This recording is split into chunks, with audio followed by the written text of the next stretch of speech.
Hello, everybody, and welcome to Jen's Thoughtful Tuesday Turnaround. I need to get my intro fixed for sure. Right now, I use a program called StreamYard, and I'm going to have to go in and Canva and switch it up so then that way I don't have to manually for each one stop when I do my intro. Anyway, I hope you are having a good Tuesday. It's been a wild week for me so far. Where I work is a little grocery store in Southern Oregon, as most of you know, and we were open yesterday, which most grocery stores are. And the way that they are structured, their leadership team works as well. So it's a new thing for me. I've almost been with the organization now for a year, and I had to work 4th of July this last year for the first time, I think. No, in a business like organization or office type environment. But I think when I was working, cashiering and that sort of thing years ago, I did. But anyway, the environment is definitely different and I love it. It's like it definitely challenges me. And, yeah. So anyway, it was so busy yesterday. And so here I am now on Tuesday, a little spun out, as a lot of us are on Tuesdays, right? Which is why I do Thoughtful Tuesday Turnaround. It's really an opportunity to come on each week and talk about the things that are on my mind. Typically, it's going to be around what Catherine and I talked about the day before on the Thrive and Shine HR podcast. But in Thoughtful Tuesday Turnaround, it's really not so much HR specific, and it's really about going deeper and talking about the things that really matter. So today, I'm going to talk about burnout because yesterday's episode barely scratched the surface around how much burnout impacts our lives and impacts our mental health. So, what I wanted to do today is just share some thoughts and share some recommendations on what we can start doing and how we can start really being able to be more intentional with how we live our day-to-day lives. So then when burnout starts to creep in our lives, and it will, whether we call it burnout, whether we call it overwhelm, whether we call it exhaustion, that moment where it just becomes so heavy, when that comes, I want to be able to tool you up. I want to give you some resources. I want you to be able to say, you know what was that thing Jen said? What was that one thing that really resonated with me? Maybe I'm going to write that down and have that. So then when I start feeling that start to build up in me, I now have something I can go to. So let's get started. So the first thing that I want to talk about is just how prevalent burnout and overwhelm and exhaustion is in our lives and how seldom most of us are talking about it, right? We continue to put on the smile. We continue to try to show up and do our best as we possibly can, but we're really, really fighting some stuff inside. And that I want to change. Catherine and I so desperately want to change that on the podcast. And I just want to desperately change that in my life, both professionally and personally. That when we are starting to feel that pressure, that we can talk about it and not in a way that burdens others, not in a way that's like, here's all my crap, but really is in a way that helps us process through, digest, and move forward, right? I think a lot of times what ends up happening when we're suffering and struggling with burnout is we will ruminate and we will commiserate and we will go on and on and not actually have a move forward solution. We'll find ourselves kind of spinning. We call it the hamster wheel, call it whatever we want to call it, but it's basically that idea of just finding ourselves in these habitual patterns over and over again and not really then recognizing we are the ones that have to charge through and actually start taking some action in a different way. So, all right, let's get started. Let me take a teeny tiny sip here. So let's get started. Number one, and Catherine and I talked about this quite a bit yesterday, but I want to talk about it just a little bit more, is setting clear boundaries. Do you have boundaries around when you're checking email, when you're when you're on and when you're off? And setting those boundaries, especially when the weight starts to build, is one of the hardest things that we do. right? Or that we need to do and that many of us struggle with. And I know for me, and we talked about this yesterday, Catherine and I, is what we would end up doing is we struggled so much with setting those boundaries that we would then find ourselves in overload, right? And for both of us, it came around drinking. And we would find ourselves at the end of the workday and finally flooding ourselves as quickly as we could to relax and to let go and to de-stress and do all of these things. But what that did is it only just compounded because we weren't actually working through it, as I was sharing a little bit earlier. We weren't actually working through the things that were building up within us. We were instead using something to kind of push it down for a while so we could retreat, so we could get safe, so we could get comfortable. And this is what so many of us do. There's so many different ways that we do it. We call it like buffering, right? The idea is I'm using this thing to help me kind of retreat. And that is something that is so, so important that we're aware of. And it's important that we recognize the significance around setting some boundaries so that we're not immediately going to those things that don't serve us. So the boundary setting is really about getting clear with yourself around what is it that is not working for me. Like the checking emails right when you get up at 5:30 or 6 a.m., right? The checking emails on our weekends and on our holidays and vacations.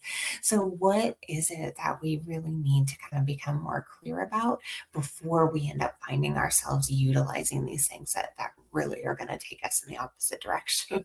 So, thinking about those things, being aware of those things, talking through those things, finding people that you can really work that through and recognize for yourself what are the boundaries that I need to start setting in my life so I can stop finding myself in these habitual patterns over and over again. All right, number two, prioritizing self care. So we talk about this over and over. We talk about how important self care is and why it is. And so there's research from the American Psychological Association that talks about regular physical activity when it comes to self care. So that's what I want to talk about a little bit today is regular physical activity. Most of us have office jobs. And I know that we've heard it many times before because a lot of us have safety as a part of our job.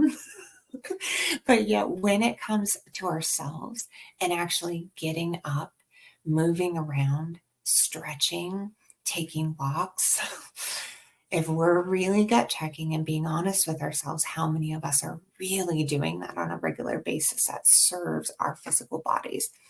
And when it comes to caring for ourselves, we're in this meat sack for a while, unless you're lucky enough to swap out bodies with someone else.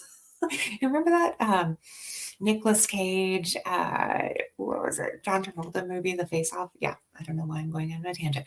But anyway, like it's really important to be in tune with this because we really truly only have our bodies for this one lifetime, right? Or beyond, if you think of that way. But the body itself is done. So, how we take care of it, what we put into it, and how we move it matters so much. And so, the physical movement, especially when we have stationary and sedentary jobs, ooh, really, really important. And so I would say start to get into a habit of maybe setting some kind of like trigger on our phones. Maybe it's in our Google reminders to really push ourselves to get up, to move, to stretch a little bit, to kind of push our bodies up just a little bit. Because I'm telling you, that type of movement that we can do, even if it's just a little bit, just baby steps, is self care that I think there's no putting a price tag on that. You don't, at the end of the day, of course, more physical activity is really important in our lives. But if we can just start with that, just that hourly or every once in a while movement as best we can, you would be amazed. And I know I have been really amazed to see the energy that helps kind of give me throughout my workday and throughout my day, entire day.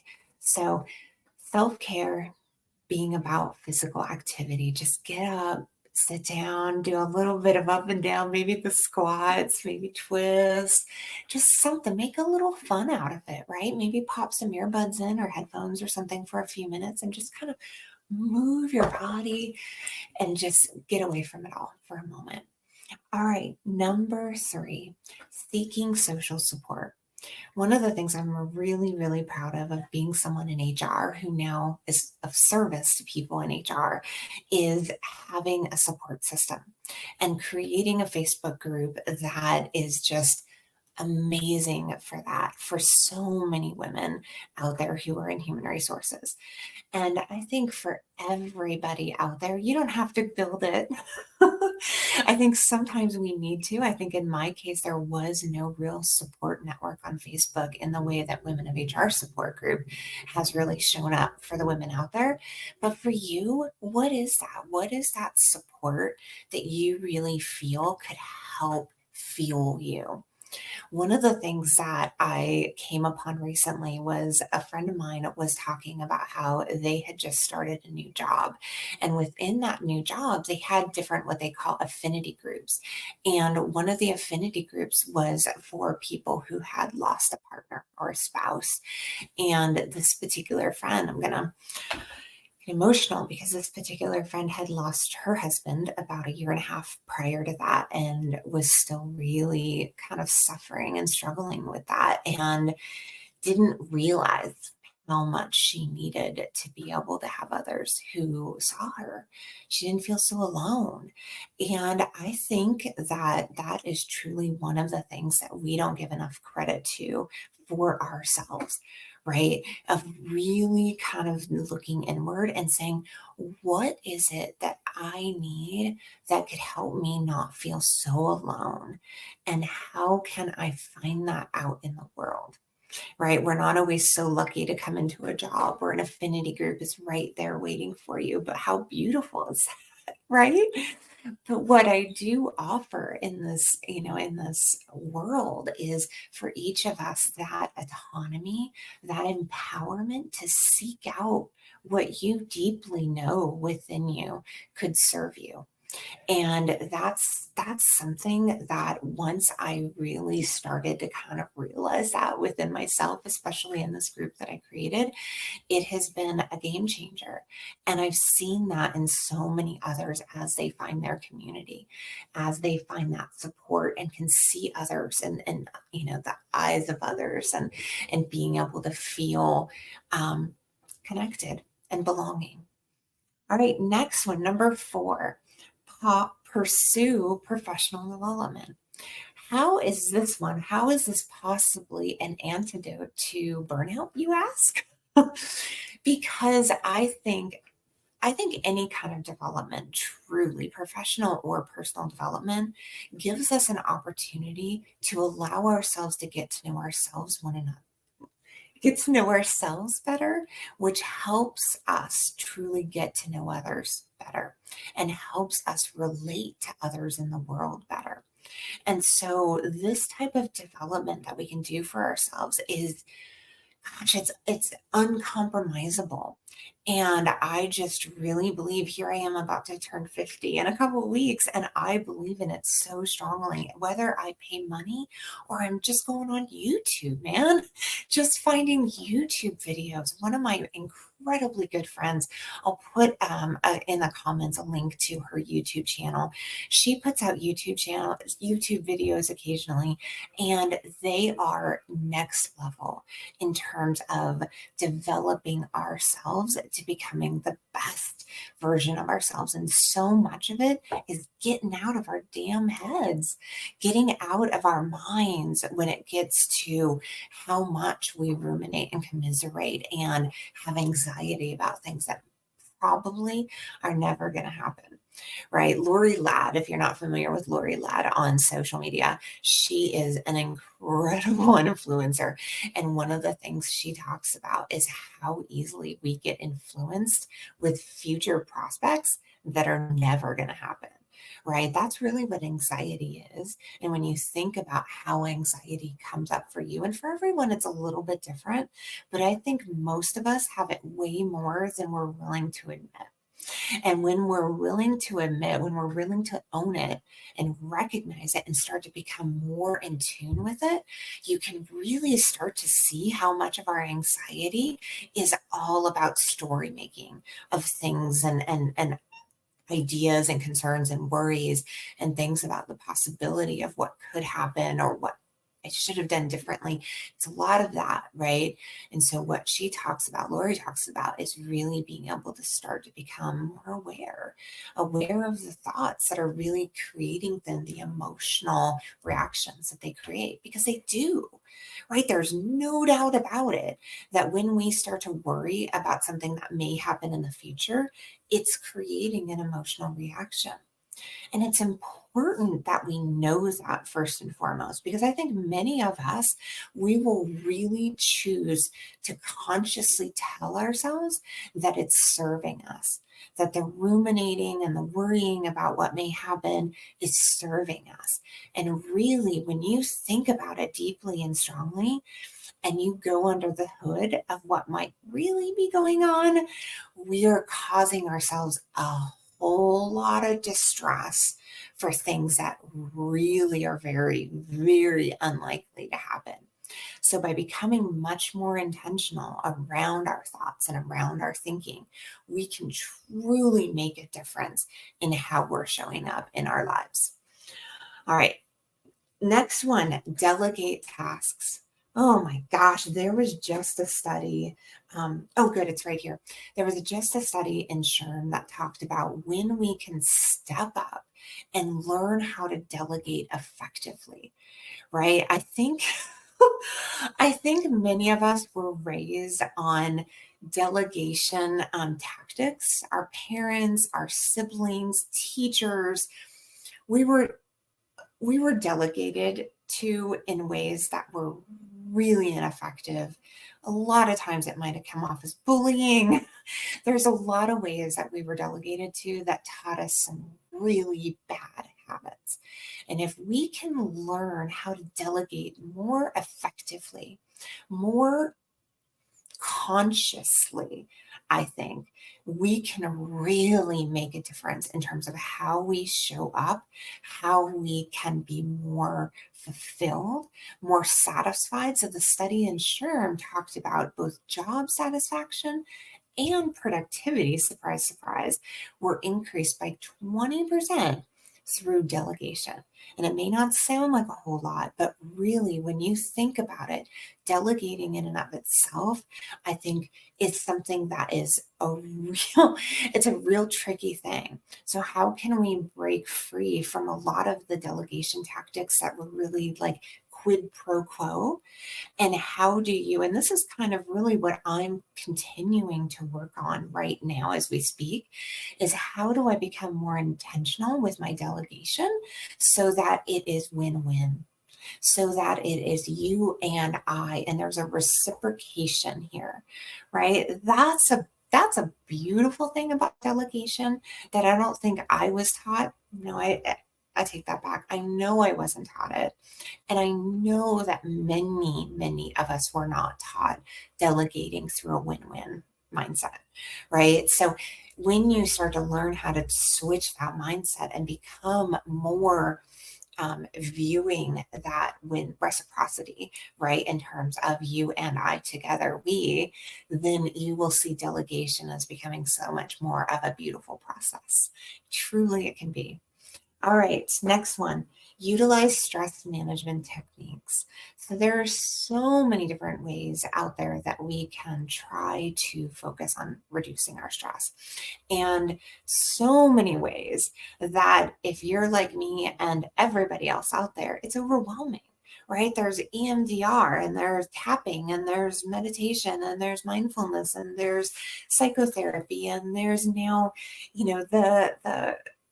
the psychedelics, and you've got lots and lots of different things, I think, flooding us with sound around how to de-stress. It's so much so that studies are showing that it does the opposite, right? When we have information overload, it causes us to do the opposite. We become overwhelmed and we become more stressed. So, what I encourage you to do is really just start very, very simply with just 5 minutes a day of just quiet. You can put soft music on, but really just quiet for 5 minutes a day. That's something that for anyone who's not an active and an avid meditator, anyone who is overwhelmed with all the different options out there in terms of how we can become more mindful, this I think is a really great step in the toe in the water, right? Because it allows you to really be in control of what those 5 minutes look like. And the idea here is really just to breathe in, breathe out, and try to become as present as you can and try to allow whatever you're thinking about to pass through you. And so this is practice.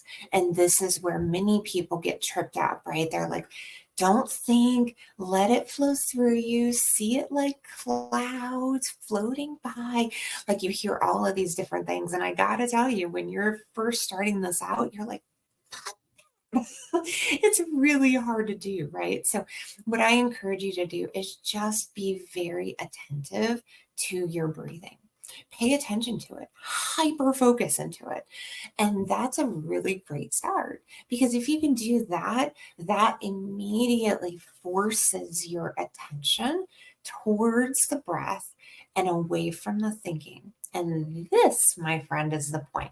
So the more that you focus that attention towards the breath and away from the thinking, you can start to kind of calm that nervous system. And it's a beautiful thing.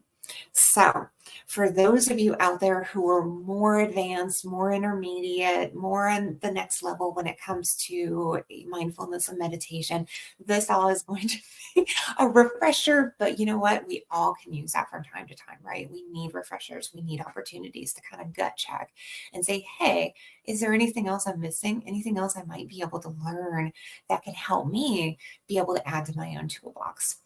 All right. Mindful based stress reduction programs, so like MBSR, they have been shown to significantly decrease burnout and enhance our emotional well being. So, MBSR. So, this is really kind of a broad term for everything, but the studies are fast and furious that they absolutely help. They absolutely do. All right. So with that, that was 6 tips that can help you today with really becoming more mindful around where you are and how we can practice some things to help us keep us out of that path to burnout. All right, friends, have an amazing rest of your day. Thank you so much for joining me. I would love to connect with you if you are interested in coaching with me in any way. I'm going to be launching a program here coming up soon. If you want to know more about it, reach out to me. I'd love to connect with you one-on-one, get to know you a little bit. We could hop on a 15 to 30-minute call and connect. All right, have an amazing day, and we will see you next time. Bye now.